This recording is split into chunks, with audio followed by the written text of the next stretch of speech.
Όποιος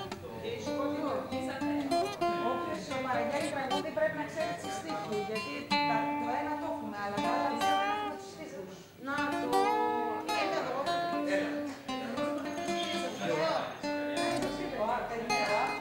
Αυτό το έχεις φτιάξει εσύ.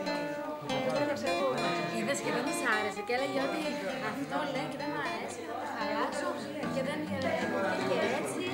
Και δεν βγήκε πάρα πολύ ωραία. Πάρα πολύ ωραία. Γιατί αυτό είναι και λίγο πιο αφηρημένο και βγήκε πάρα πολύ ωραία.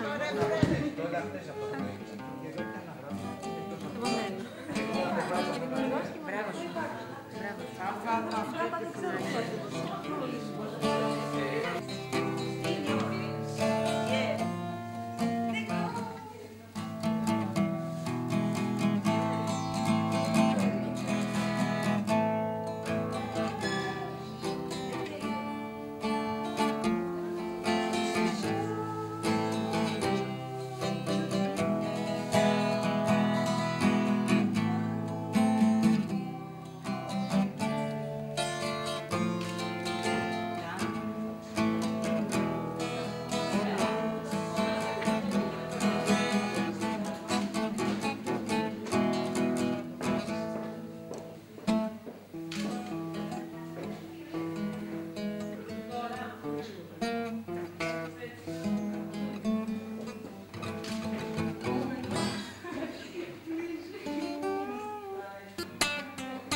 La la la.